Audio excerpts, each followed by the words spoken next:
Hey there, friends. Welcome to Mr. English Podcast. I am James, and today I have something special for you. Have you ever felt nervous when you go to a hospital and need to speak English? Maybe you don't know what to say, or you worry about understanding the doctor. Today, we will help you. We will teach you simple English for hospital visits. You will learn how to talk, what to ask, and how to behave. Are you ready?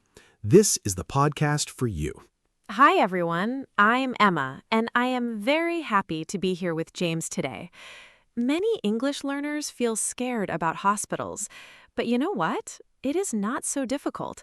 With simple words and easy sentences, you can talk to doctors and nurses like a friend.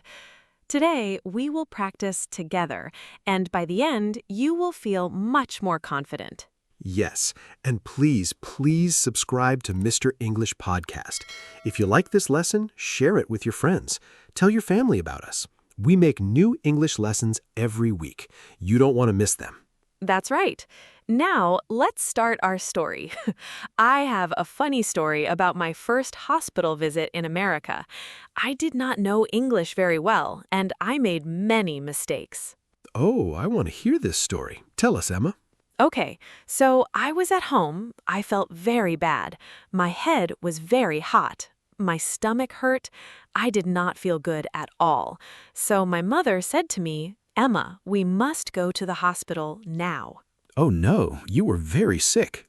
Yes, I was very sick, but I was also very, very nervous. You know why? Because I needed to speak English at the hospital. I never did this before. My English was not good. I was scared. This is a very common feeling. Many English learners feel the same thing. But what did you do? Well, I went to the hospital with my mother. When we came in, a woman sat at a desk. She was a receptionist. She looked at me and said, "Hi, welcome. What is your name?" This is the first question at the hospital. The receptionist asks for your name. This is easy, yes? Yes, it is easy, but I was so nervous I forget to speak. I just looked at her. My mother had to say my name for me. I felt so stupid. You were not stupid, Emma. You were just nervous. This happens to many people. So what happened next? Next, the receptionist asked me, "Is this your first time here?" I understood this question. I said, "Yes, this is my first time." Then she asked me, "Do you have health insurance?" This question was hard for me. I did not understand the word insurance. Ah, yes, insurance is a difficult word for beginners. What did you do? I said, "I am sorry, I do not understand." Then my mother helped me. She explained that insurance is something you pay each month for hospital help. The receptionist was very kind. She said, "Don't worry, I can help you." This made me feel better. This is very important, Emma. When you don't understand something, you must say, "I don't understand," or "Can you repeat that?" The doctor and nurse and receptionist, they all understand this. They help you. Yes, the receptionist gave me a paper. She said, "Please fill out this form. Write your name, your age, and your problems." I filled out the form. This took a long time because I had to look at a dictionary many times.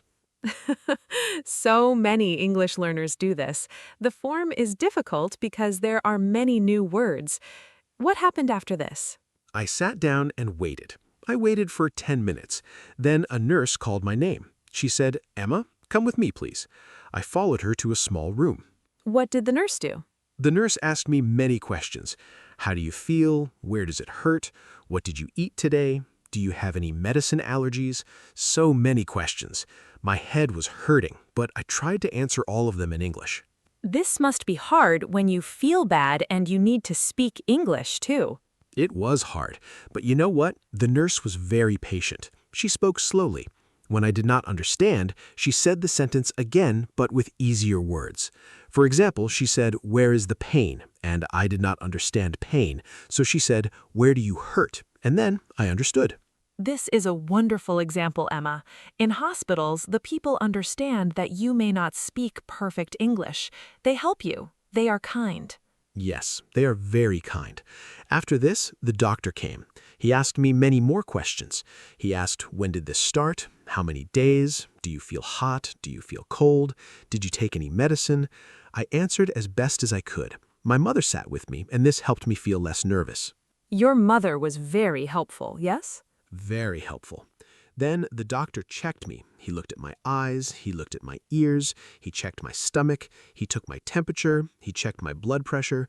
During all of this, I just listened and tried to understand what he was doing. The doctor did not need to talk for all of this, yes? You just watched and understood the actions. Yes, that was good. After the check, the doctor said, "You have a bad cold. You need to rest, drink more water, eat good food. Take this medicine." He gave me medicine and said, "Take this medicine 3 times a day, morning, afternoon, and night. Take it with food." This is very important information. Did you understand? I understood the word medicine and 3 times a day, but I was confused about the word afternoon. I did not understand if this meant morning, evening, or something else. So I asked, "Doctor, what is afternoon?" Good question. You asked. The doctor smiled. He said, "Afternoon is the time after lunch. Morning is when you wake up. Afternoon is the middle of the day. Night is when you sleep." Then I understood. I felt happy because I learned a new word in the hospital. This is so important, Emma. You learned in a real situation. This is the best way to learn English. Yes. Then the doctor said, "Do you have any questions?" I had one question. I asked, "Do I need to come back? Do I need another visit?" The doctor said, "No visit today. Come back in 1 week if you feel worse. If you feel better, you don't need to come back." So you understood when to come back. Yes, 1 week. If not better, come back. If better, stay home. Simple. And you did feel better, yes? I did. I took the medicine, I drank water, I rested. After 3 days, I felt much better. And you know what? After this experience, I was not nervous about English at the hospital anymore. I learned that the hospital people are kind and patient. They understand that English learners make mistakes. This is such a beautiful story, Emma. You were brave. Thank you, James. I was not brave. I was just sick and I needed help. Now, let's talk about important words and phrases you will hear and use at the hospital. Emma, what is the first word? The first word is symptom. This means the problem you have. For example, you have a cough, you have a fever. These are symptoms. Good. So you can say, my symptoms are a cough and a fever, right? Yes. Or you can say, I have a cough and a fever. Let's teach our listeners some important phrases. When you come to the hospital, the receptionist says, "What brings you here today?" This means, what is your problem? Why are you here? Yes, and you can answer, I have a headache, or I have a stomach pain, or I have a fever. These are simple answers. What other words do beginners need to know? The word dizzy. This means your head is going around and around. You feel like you will fall. Yes, or dizzy means you are not sure where you are. The room is moving. What else? Nausea. This is a very common word in hospitals. This means you feel like you want to be sick. Your stomach is not happy. Very important word. Also, we must teach the word allergic or allergy. This means your body does not like something. Maybe you are allergic to peanuts. Maybe you are allergic to a medicine. Yes, and the doctor will ask you, do you have any allergies? This is a very important question. You must tell the truth about allergies. What about pain? Is there a simple word for pain? Yes, you can say pain or hurt. These are the same thing. I have pain in my head or my head hurts. Both are correct. And the doctor might ask, where is the pain? How bad is the pain? What can you answer? You can say the pain is in my head. For how bad, you can say it is very bad, or it is a little bad, or it is not very bad. You can also use a number from 1 to 10. 1 is no pain, 10 is very bad pain. Oh, this is very useful. Let's practice. If you have a pain in your arm, what do you say? I say, I have a pain in my arm, or my arm hurts. Good. Now, what other words are important? The word prescription. This is the paper the doctor gives you. The paper tells the pharmacist what medicine to give you. And the doctor might say, I will write you a prescription for medicine. This means the doctor will give you the paper. Yes. Then you go to the pharmacy and give the paper to the pharmacist. The pharmacist gives you the medicine. What is a pharmacist? A pharmacist is the person who works at the pharmacy, the person who gives you medicine. Do you have other important words? Yes, the word appointment. An appointment is a time when you will visit the doctor. You make an appointment for the future. For example, you say, I have an appointment on Monday at 2 p.m. This is very useful for hospital visits. You must always make an appointment if you want to see the doctor. Yes, and another word is waiting room. This is the room where you sit and wait before you see the doctor. Many people sit in the waiting room. What else do people need to know? The word checkup. This is when the doctor looks at you to see if you are healthy. You can say, I want a checkup, or I need a checkup. And how often do people get checkups? Usually 1 or 2 times each year. When you feel okay, you visit the doctor 1 time a year for a checkup. What about the word test? A test is something the doctor does to understand your problem better. Maybe the doctor takes blood. This is a test. Or the doctor takes a picture inside your body with a special camera. This is also a test. These are very important words for the hospital. What about the word nurse? A nurse helps the doctor. The nurse asks questions. The nurse checks your blood pressure. The nurse takes your temperature. The nurse gives you medicine if you need it. Is a nurse different from a doctor? Yes, the doctor is the boss. The doctor makes big decisions.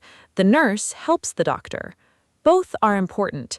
Both are kind to patients. What is a patient? A patient is you. When you go to the hospital, you are a patient.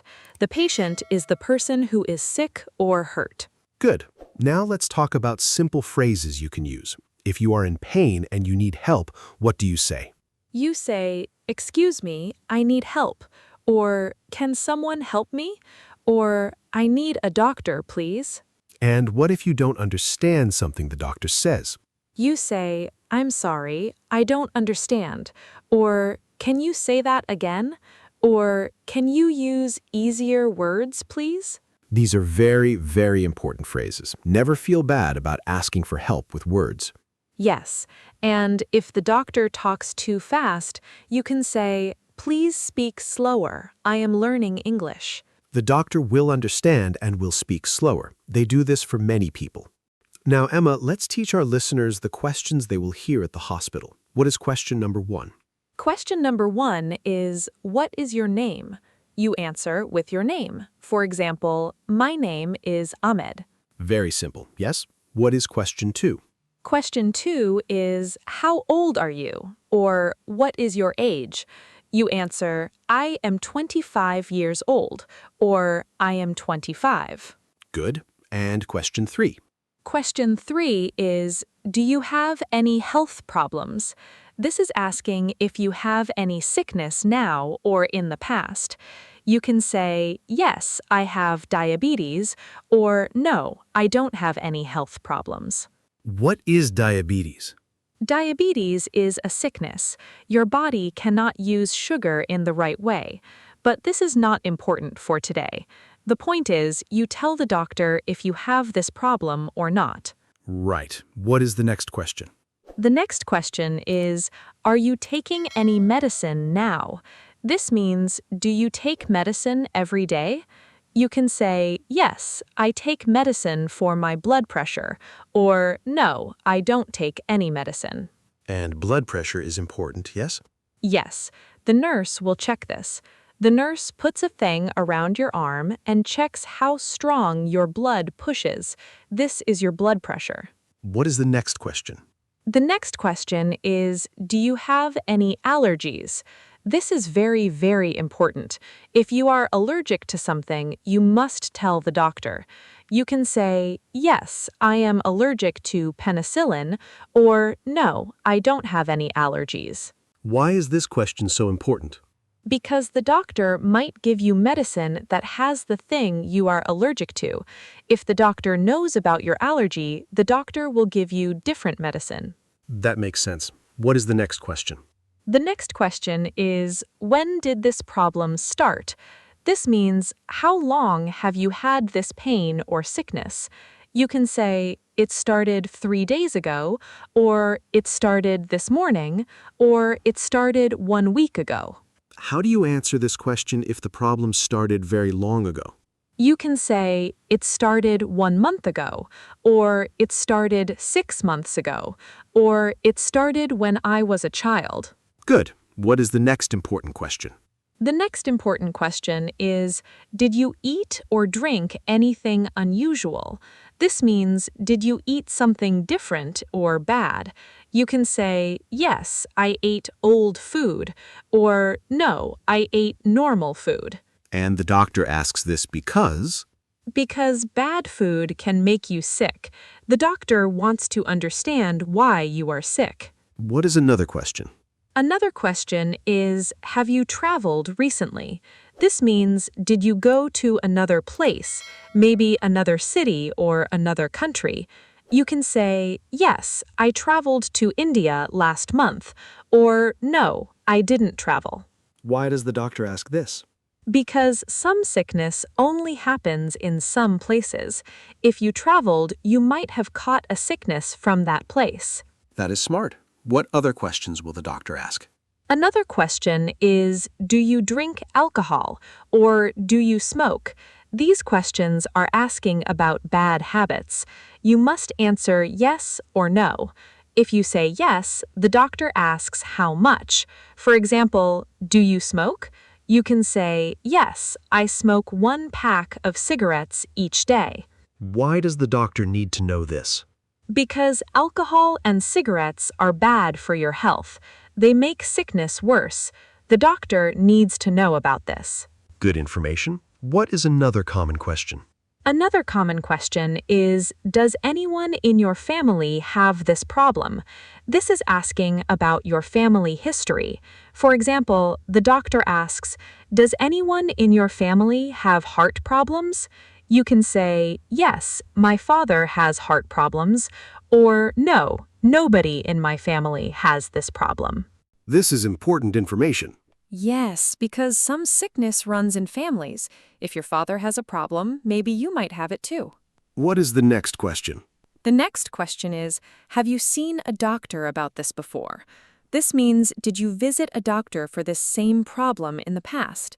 You can say, yes, I saw a doctor 2 weeks ago, or no, this is the first time. Good. And the last important question?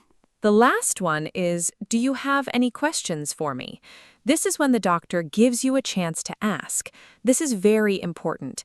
If you don't understand something, you can ask. And what should you ask about? You can ask, what do I have? What medicine do I need? How often do I take the medicine? When will I feel better? Do I need to come back? These are all very good questions. Now our listeners know what questions to expect. Now, Emma, we need to teach our listeners how to behave at the hospital. This is very important for all hospitals around the world. What is the first rule? The first rule is be on time. If you have an appointment at 2 o'clock, you come at 2 o'clock. You don't come late. Why is this important? Because the doctor has many patients. If you come late, the doctor is behind schedule. Other patients must wait longer. Good point. What is the second rule? The second rule is be calm and polite.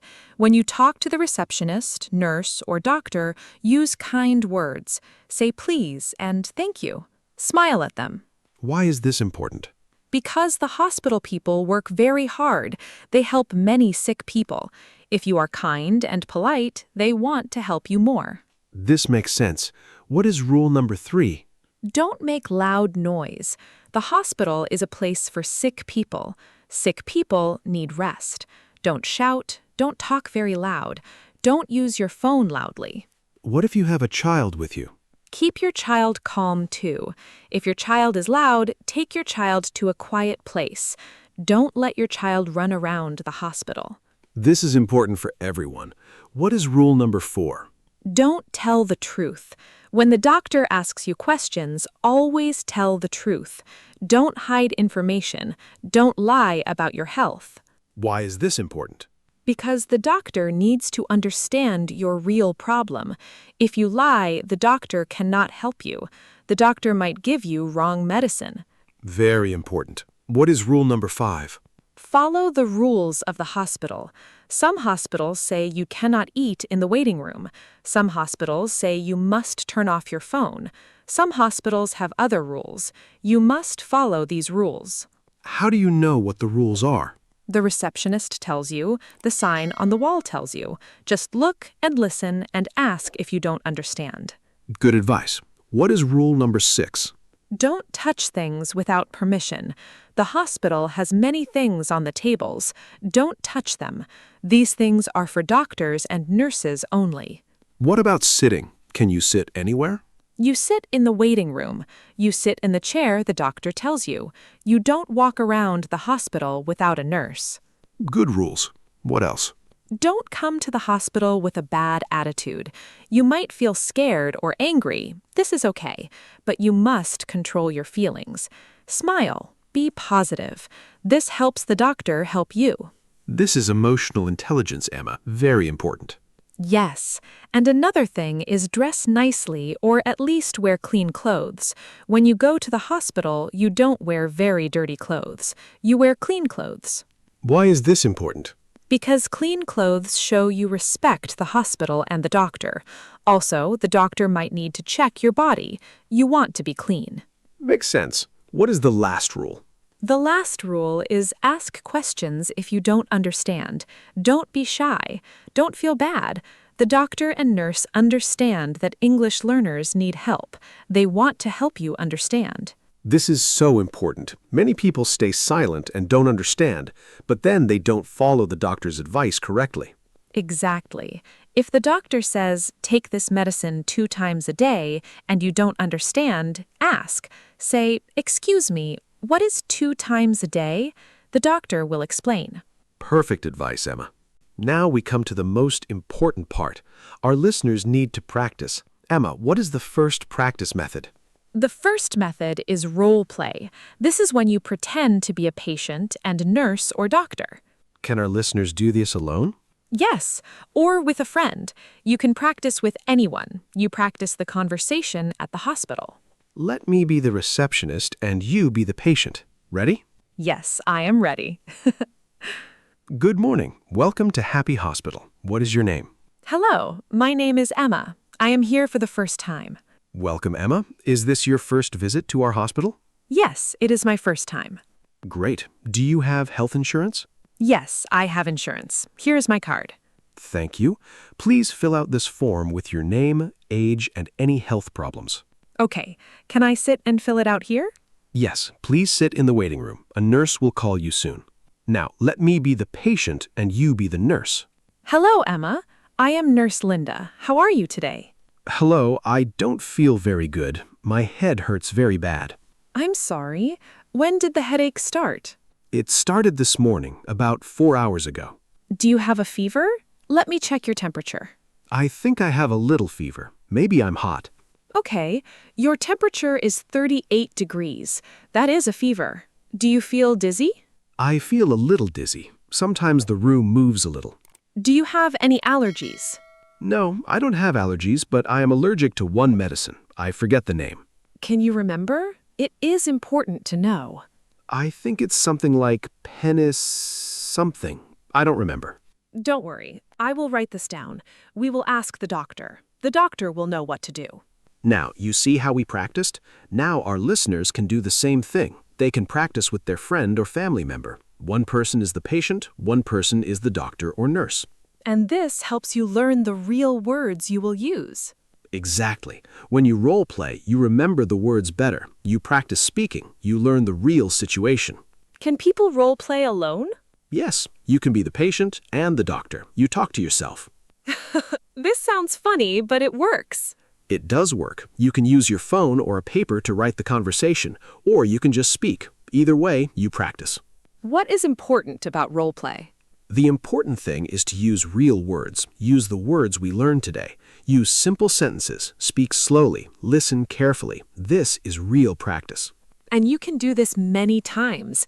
Each time you get better. Each time you remember the words better. Yes, you can role-play the receptionist, you can role-play the nurse, you can role-play the doctor. Each role teaches you different words. This is so useful for beginners. What is the second practice method, Emma? The second method is listen and repeat. This is a very easy method. How does this work? You listen to a sentence. You hear the words. Then you repeat the sentence. You say the same words after you hear them. Why is this helpful? Because you practice two things. 1, you practice listening. 2, you practice speaking. And you practice the correct pronunciation. What do our listeners need to listen to? They can listen to hospital conversations. They can listen to videos. They can listen to other podcasts about hospitals. They can listen to this podcast again. And they repeat? Yes. When they hear a sentence, they pause the audio. Then they repeat the sentence. They speak the same words. How many times should they repeat? I think they should repeat 3 times. The first time, they try to copy the sound. The second time, they say it a little faster. The third time, they say it like the person on the audio. This is good practice. Let me give an example. Listen to this sentence. Where does it hurt? Now say it again. Where does it hurt? Try to sound like me. One more time. Where does it hurt? This time, speak a little faster. Good. Now you learned this sentence with correct pronunciation. You can use this in the hospital. Here is another sentence for listen and repeat. I have a pain in my stomach. Now again. I have a pain in my stomach. Perfect. One more time, a little faster. I have a pain in my stomach. Excellent. You are learning. This method is so easy, but it is very powerful. When you listen and repeat, your brain remembers the words. Your mouth learns the sounds. You feel more confident to speak. And the best part is you can do this anywhere. On the bus, at home, in the car. You just need your phone and some audio. How often should people do this? Every day is best. But even if you do it 2 or 3 times a week, you will see big improvement. What should they listen to? Hospital conversations are best, but they can also listen to simple English videos. They can listen to podcasts. They can listen to this podcast episode about hospital English. Can they make their own audio to listen to? Yes, they can ask a friend who speaks English. They can ask the friend to record hospital conversations. Then they listen and repeat. This is creative and fun. Very creative and very useful for practice. What is the third practice method, Emma? The third method is flashcards. Flashcards are small pieces of paper. How do they work? On one side, you write a word or a question. On the other side, you write the answer or the translation in your language. Give me an example. One side you write, "What is your name?" and on the back you write the Chinese translation, or you write, "Say your name." And you practice with these cards? Yes, you look at the front, you try to answer, then you turn the card to see if you are correct. This sounds simple. It is simple, but it is very good for learning words and questions. Your brain remembers better when you see the words on paper. What should people write on hospital flashcards? They can write hospital words, for example, headache on one side and pain in the head on the back, or they can write questions, for example, what is your age on one side. And the back? On the back, they can write, say your age, or the translation in their language. This helps people understand the meaning better. Yes, and they can read their cards many times each day, in the morning, in the evening, before sleep. This helps the brain remember the words. How many cards should they make? Start with 10 to 15 cards. This is not too much. When they know all the words on these cards, they can make more cards.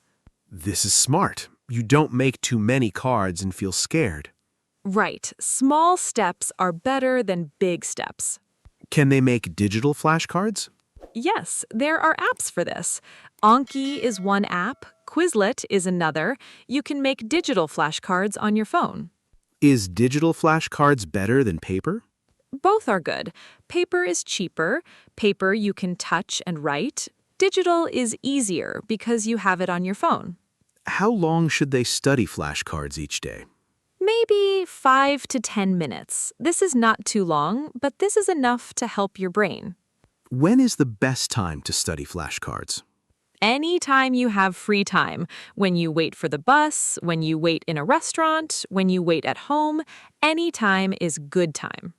So flashcards are very flexible. Yes, and they help your brain remember new words and questions. This is very useful for hospital English. What is the fourth method, Emma? The fourth method is write and speak. First, you write a conversation, then you speak it. How does this work exactly? You take a piece of paper, you write a conversation between a patient and a doctor. You write simple sentences. Then you read your conversation. You speak the words out loud. Why is writing important? When you write, you think about the words. You think about the grammar, you think about the order. Your brain works hard. Then when you speak, your brain already knows the words. Give me an example of a conversation to write. You can write something like this. Patient, good morning.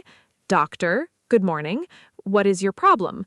Patient, I have a sore throat. Doctor, when did this start? Patient, 2 days ago. And then they speak this? Yes, they read it out loud. They speak like the patient. Then they speak like the doctor. They practice the pronunciation. How long should the conversation be? Start with short conversations. 5 to 10 lines is good. When you get better, you can write longer conversations. What should the conversations be about? Hospital situations, talking to the receptionist, talking to the nurse, talking to the doctor, describing your symptoms, asking for medicine, asking about appointments. This is great practice because they are writing real English. Yes, and when they write, they make mistakes. Then they can fix the mistakes. They learn from their mistakes. Where can they find examples of conversations to copy? They can look at our podcast today. We had conversations here. They can write these conversations. Or they can listen to other hospital conversations and write what they hear. This helps them with listening too. Exactly. Writing and listening together make learning faster. How often should they do this? 2 or 3 times a week is good. You don't need to do this every day, but you need to do this regularly. What is the most important part of this method? The most important part is to speak out loud. Don't just write and read silently. You must speak. Your mouth must practice the words. Because you need to speak in the hospital, not write. Right, so speaking practice is the most important. This method is practical and useful for beginners. Yes, and it's fun because you create your own conversations.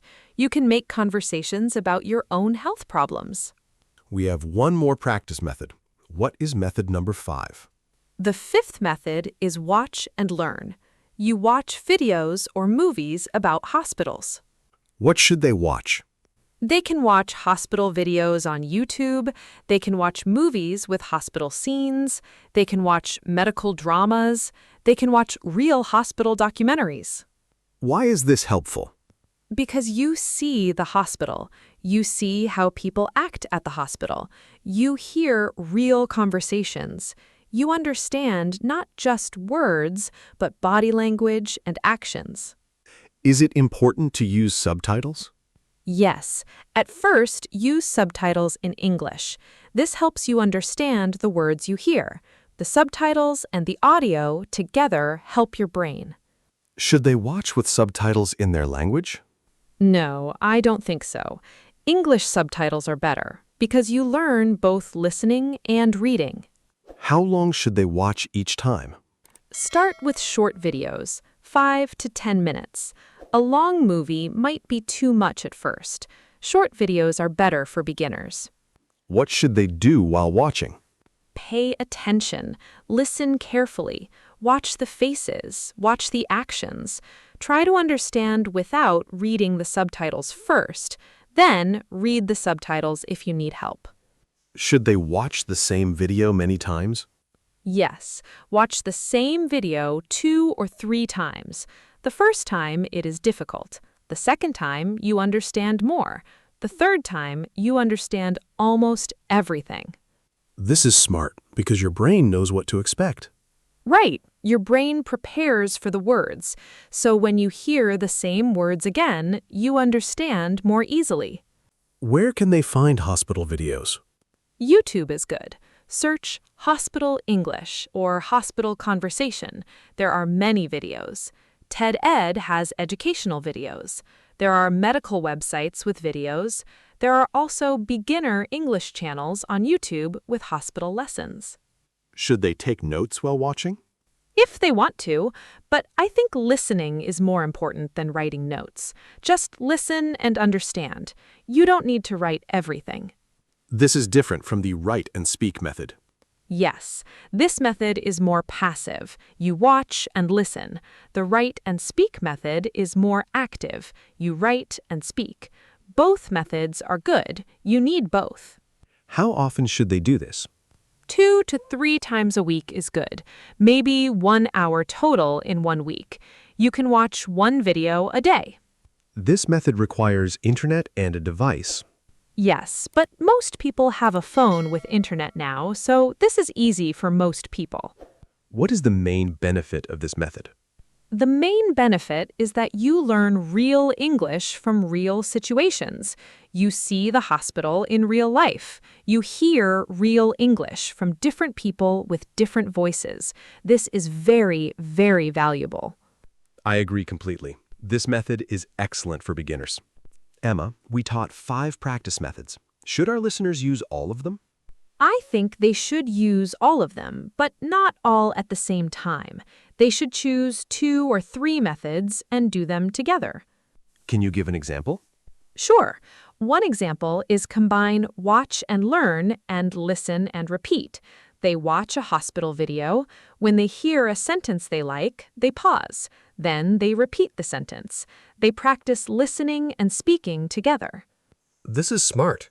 Another example is combine flashcards and write and speak.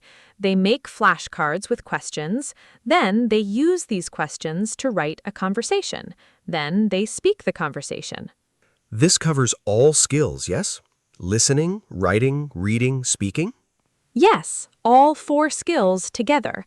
This is the best way to learn. What combination should they start with? I think beginners should start with listen and repeat and flashcards. These 2 are simple. They don't need a lot of time or skill. After they get comfortable, Then they can add role play and watch and learn. These methods need more thinking and more time. and after they are even more comfortable? Then they can add write and speak. This is the most difficult because they need to write and speak together. This is a very good learning plan.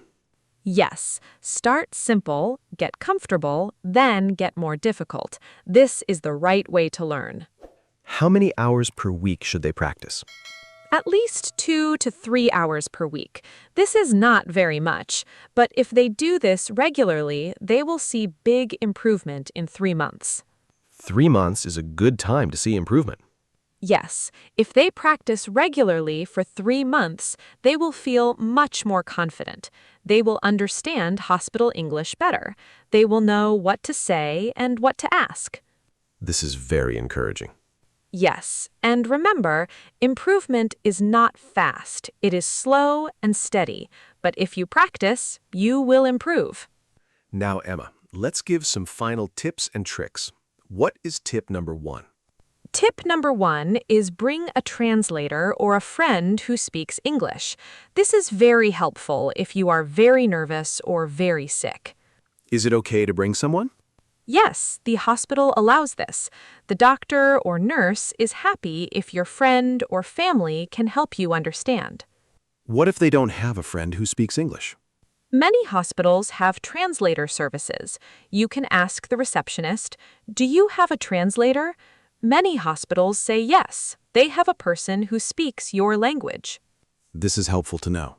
Yes, you are not alone. Many hospitals understand that people speak different languages. What is tip number 2?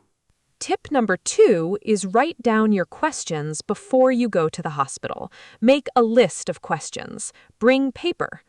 Why is this helpful? Because when you are nervous, you forget things. If you write the questions, you don't forget. You can read your list to the doctor. Can you give an example? You can write, "How long will I be sick? What medicine do I take? How many times each day? When can I go back to work? Do I need to see you again?" This is very organized. Yes, and the doctor appreciates this. The doctor sees you are serious about your health. What is tip number 4? Tip number 4 is speak slowly and clearly. Don't be shy. The doctor wants to understand you. What if they are nervous? Even if they are nervous, they must speak slowly. They can say, "I am sorry, I am nervous. I speak English slowly, please." The doctor will understand and will wait for you. This is very important for communication. Very important. If you speak too fast because you are nervous, the doctor will not understand. Slow speech is better than fast speech. What is tip number 5? Tip number 5 is take notes during the visit. Bring a small notebook. Write down the doctor's advice. Write the medicine name. Write how many times to take it. Write when to come back. Why is this important? Because you might forget. The doctor talks about many things. If you write, you remember, and you know exactly what to do after the hospital. Can they ask the doctor to write this? Yes, some doctors write this, but if not, you can ask, "Can you please write this down for me?" The doctor will help. This is another good tip. Yes, and when you go home, you read your notes. You remember what the doctor said. You follow the advice correctly. What is tip number 6? Tip number 6 is stay calm and patient. The hospital is not fast. You might wait a long time. This is normal. Don't get angry. Why might they wait? Because many patients need help. The doctor has many people to help. So you wait. This is okay. This is normal. What should they do while waiting? They can read, they can practice English, they can listen to this podcast, they can relax, they can breathe slowly, they can practice the words in their head. This is productive waiting. Yes, you can use the time to practice English words. What is tip number 7? Tip number 7 is follow the doctor's advice. After the doctor talks to you, follow what the doctor says. Take the medicine, rest, drink water, eat good food. Come back if the doctor asks you to come back. Why is this important? Because the doctor knows how to help you. If you follow the advice, you will feel better. If you don't follow the advice, you will not feel better. This is about taking responsibility for your health. Exactly. You and the doctor work together. You must do your part. What is the last tip? The last tip is not be afraid to ask for help. If you don't understand, ask. If you need more time, ask. If you need a translator, ask. If you need to sit down, ask. The hospital is there to help you. This is so important. Yes, many English learners feel shy. They don't ask for help. But the hospital staff wants to help you. They are kind. They understand. This takes courage. Yes, it takes courage, but you are brave. And when you ask for help, you learn more. You understand better. You feel better. Emma, let's talk about common mistakes that English learners make at hospitals. What is mistake number 1? Mistake number 1 is not telling the complete truth about your health. You feel shy about your symptoms. You don't tell the doctor everything. Why do people do this? Because they feel embarrassed. For example, they have a problem with the bathroom. They feel shy, so they don't tell the doctor. Is this a problem? Yes, it's a big problem because the doctor cannot help you if you don't tell the truth. The doctor needs to know everything about your health. What should they do instead? They should tell the doctor everything. Yes, it feels shy and embarrassed, but the doctor hears this every day. The doctor is not surprised. The doctor just wants to help you. This is good advice. Yes, your health is more important than your shy feeling. What is mistake number 2? Mistake number 2 is not understanding the medicine instructions. The doctor gives you medicine, the doctor says something, but you don't understand how many times to take it. What should they do? Ask the doctor. Say, I don't understand. Can you repeat? Or can you use easier words? The doctor will help you understand. And then? And then write it down. Write the medicine name. Write how many times. Write if you take it with food or without food. This is very important. What is mistake number 3? Mistake number 3 is speaking too fast or too quiet. The doctor cannot hear you, or the doctor cannot understand your fast English. What should they do? Speak slowly, speak clearly, speak with a normal voice, not too loud, not too quiet, not too fast, not too slow. This is the balance. Yes, normal, slow, clear speaking is best. What is mistake number 4? Mistake number 4 is bringing too many family members. One family member is good. 2 family members is okay. But if you bring 5 family members, the doctor's office is too crowded. What happens? The doctor has less time for you. Other patients have to wait longer. The atmosphere is chaotic. How many people should come to the hospital? 1 or 2 people, you and 1 family member. That's it, no more. This makes sense for everyone's time. Yes, be respectful of other patients' time too. What is mistake number 5? Mistake number 5 is arriving very late to your appointment. You say the appointment is at 2 o'clock, but you arrive at 2:30. Is this a problem? Yes, the doctor is behind schedule. The nurse has to wait. Other patients are angry because they wait longer. What should they do? Arrive 5 to 10 minutes early. This shows respect. This shows you are serious about your health. What if the traffic is bad? If you think the traffic is bad, leave very early. Give yourself extra time.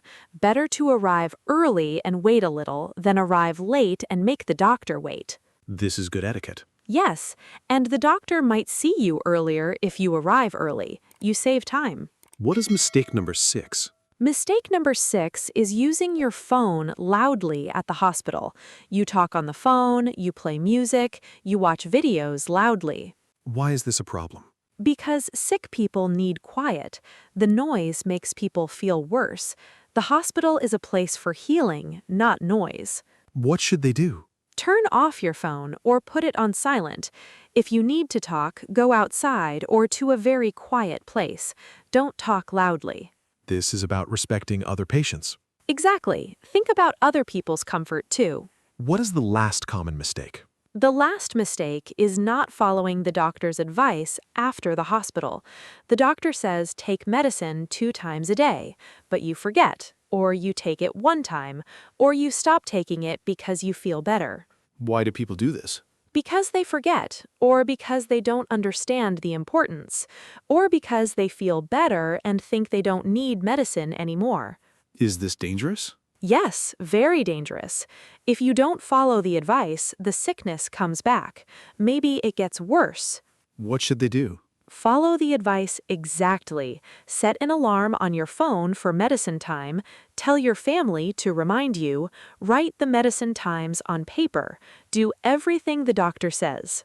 This is about taking your health seriously. Yes, the doctor's advice is important. Follow it. Emma, we talked about many things today. Let's think about what we learned. Yes, we started with my story about my first hospital visit. I was nervous. I didn't understand English well, but I tried. And you felt better after the visit? I felt better, yes. Not just my body, my mind also felt better. I was not so scared of English anymore. Why do you think this happened? Because the hospital people were kind. They understood me, they helped me, and I learned real English in a real situation. This is so important for listeners to hear. Hospital people want to help. Yes, they don't judge you for your English. They just want to help you feel better. We also talked about important hospital words. Can you remember some? Yes, symptom, headache, fever, dizzy, nausea, allergy, pain, prescription, appointment, checkup, test, nurse, doctor, patient, so many words. And questions the doctor asks? Yes. What is your name? How old are you? Do you have health problems? Are you taking medicine? Do you have allergies? When did this start? Did you eat something unusual? This is a lot of useful information. Yes, and we taught 5 practice methods: listen and repeat, flashcards, role play, write and speak, and watch videos. Which method do you think is best for beginners? I think listen and repeat and flashcards are best to start. They're simple, they are not scary. Then they can add other methods. And we taught tips about hospital behavior. What is the most important tip? I think the most important tip is be honest and speak clearly. Tell the truth about your health. Speak slowly and clearly so the doctor understands. This is the foundation of good communication. Yes, everything else comes from this foundation. For all the listeners who are nervous about hospital visits, what do you want to say? I want to say, don't be afraid. You are not alone. Many, many people feel nervous. But when you go to the hospital, the people there are kind. They help you. And when you practice English for hospitals, you feel more confident. This is encouraging.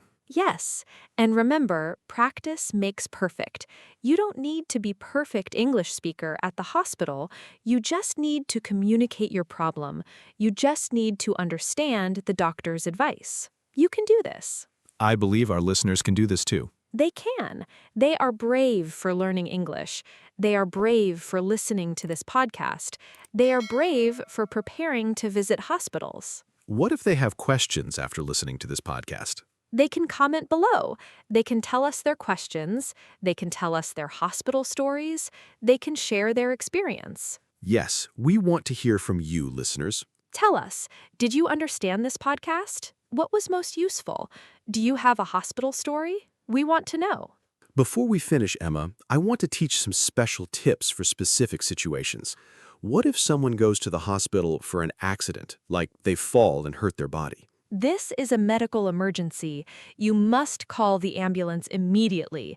You say, please, I need an ambulance. I had an accident. I am hurt. What is the number to call ambulance? In many countries, it is 911, but in some countries, it is different. In Saudi Arabia, where our listeners are, it is 997, so they must remember this number. This is very important information. Yes, in an emergency, you don't have time to be shy. You must call immediately and explain you need help. What should they say to the ambulance? Say, I need help. I am hurt. Send an ambulance. Tell them where you are. Tell them what happened. Even if your English is not perfect, the ambulance people will understand and help. What about going to the hospital for surgery? This is more complicated. Yes, before surgery, the doctor talks to you about the surgery. The doctor explains what will happen. The doctor asks if you understand. You must listen very carefully. What should they ask the doctor? They can ask, will it hurt? Will I feel pain? How long is the surgery? When can I go home? What do I do after surgery? These are good questions. And the doctor will answer. Yes, the doctor is happy to answer these questions. The doctor wants you to feel calm before surgery. What about mental health? What if someone is depressed or anxious and goes to the hospital? This is also important to tell the doctor. You can say, I feel very sad. I feel very anxious. I am depressed. This is not shameful. The doctor helps with this too. How do they say this in English? They can say, I feel sad all the time, or I feel very worried, or I feel anxious, or simply, I have depression, or I have anxiety. And the doctor will understand? Yes, many people have mental health problems. The doctor is trained to help. The doctor will listen and give you help. What about medication questions? What if someone is already taking medicine and wants to ask the doctor? Good question. They can say, I am taking this medicine. Can I take it with this food? Will this medicine hurt my stomach? Are there side effects? What are side effects? Side effects are bad things that happen because of the medicine. For example, some medicine makes you sleepy. Some medicine makes your head hurt. These are side effects. The doctor will tell you about this. Should they ask about side effects? Yes, they should ask. They should know what to expect. Then, if they feel sleepy, they know why. They don't worry. What about children's hospital visits? Is it different? Yes, a little different. If you take a child to the hospital, the doctor asks about the child's symptoms. You answer for the child because the child is too small to speak English. What should parents remember? Parents should tell the doctor about medicine allergies. Parents should tell if the child had this problem before. Parents should describe the symptoms very carefully. The doctor will look at the child and ask more questions. Is it okay for the child to cry at the hospital? Yes, it's okay. The doctor understands children cry when they are sick or scared. This is normal. The doctor is patient with children. What if the hospital experience is very bad or frightening? If the hospital is very bad, you can ask to see another doctor. You can go to another hospital. You have rights as a patient. You don't have to stay with a doctor or hospital that is not kind. This is important information. Yes, you deserve kindness and good care. If you don't get this, you can change hospitals. What about asking for pain medication at the hospital? You can say, I am in pain. I need medicine for pain. Or, I am in pain. Can you help? The doctor will give you pain medicine. Is it okay to ask for pain relief? Yes, it is very okay. The doctor wants you to feel better. The doctor will give you pain medicine if you ask. Now let's talk about something very important. How can listeners build confidence to speak English at the hospital? Confidence comes from practice. You cannot build confidence without practice. What kind of practice? All the practice methods we taught. Listen and repeat, flashcards, role play, write and speak, watch videos. All of these help your confidence grow. How long does it take to build confidence? It depends on the person, but I think in 1 month of regular practice, you will feel more confident. In 3 months, you will feel much more confident. What can they do today to start building confidence? Today, they can do one thing. They can make 5 flashcards with hospital words, or they can listen and repeat 10 sentences from this podcast, or they can role play with a friend. This is a small step, but it starts the journey. Yes, small steps are important. You don't do everything at once. What should they do tomorrow? Tomorrow, they can do something different. Maybe they watch a hospital video, or they write a short hospital conversation, or they practice flashcards again. Building a habit is important. Very important. If you practice every day or every other day, your brain learns faster. Your confidence grows faster. What about setbacks? What if they practice but still feel nervous? This is normal. Everyone feels nervous sometimes. Even people who speak English very well feel nervous at the hospital. This is okay. What should they do when they feel nervous? Take deep breaths. Remember that hospital people are kind. Remember that you practiced. Remember that you can ask for help. You are not alone. This is emotional strength. Yes, and remember, even if you make mistakes, it is okay. The doctor will still understand you. The doctor will still help you. Mistakes are part of learning? They are. I made many mistakes in my hospital visit, but the mistakes helped me learn. After the visit, I knew what words I needed to learn. I knew what I was confused about. So mistakes are valuable? Yes, mistakes show you where you need to improve. This is good information. For listeners who have already been to a hospital in English, what advice do you have? Celebrate! You did it. You were brave. You spoke English in a difficult situation. This is amazing. What should they do next? Think about what you learned. Think about what words you used. Think about what you understood. Think about what you didn't understand. Then practice these difficult words and sentences more. So it's a learning cycle? Yes, experience, reflection, practice.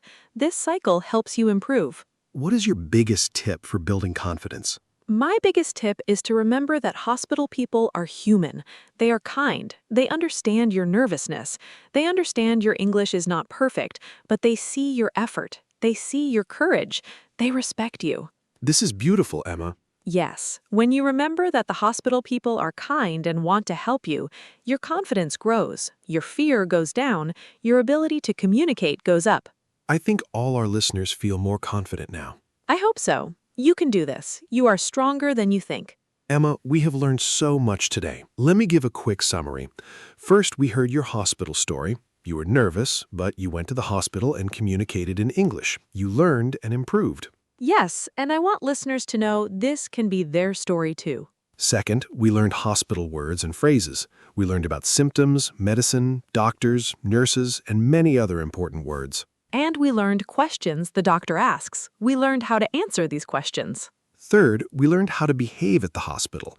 We learned about respect, honesty, and kindness. We learned that hospital people are kind. We learned to ask for help when we don't understand. Fourth, we learned 5 practice methods: listen and repeat, flashcards, role play, write and speak, watch videos. All of these methods help you learn hospital English in different ways. Fifth, we learned tips and tricks for hospital visits. We learned about bringing a translator, we learned about writing down questions, and we learned about taking notes. And we learned about common mistakes to avoid. We learned to be honest. We learned to speak clearly. We learned to follow the doctor's advice. Finally, we learned how to build confidence. We learned that mistakes are okay. We learned that hospital people are kind and understanding. We learned that small steps lead to big improvements. Now we have one important request for our listeners. We want you to do something today, right now. Don't wait. What should they do, Emma? They should subscribe to Mr. English Podcast. Click the subscribe button. Tell your friends about us. Share this podcast with anyone who needs to learn hospital English. Why is this important? Because there are many English learners who are nervous about hospitals. They need help. They need to hear this podcast. If you share it, you help your friends. You help them gain confidence. What else should listeners do? Please leave a comment. Tell us, did you find this podcast helpful? What was your favorite part? Do you have a hospital story you want to share with us? We want to hear from you. Yes, your comments help us create better podcasts. Your stories inspire other listeners. Your experience is valuable. What should they comment about? They can comment about any hospital experience. Maybe they visited a hospital in English. Maybe they were nervous and used what they learned. Maybe they have questions. We want to know everything. And they can share the podcast. Yes, share with friends, share with family, share in groups, share with anyone who is learning English and nervous about hospitals. Before we finish, is there anything else you want to say, Emma? Yes, I want to say you are brave. You are learning a new language. This is difficult, but you are doing it. I am proud of you. Our listeners, we believe in you. We know you can visit the hospital in English. We know you can communicate with doctors and nurses. We know you can feel confident.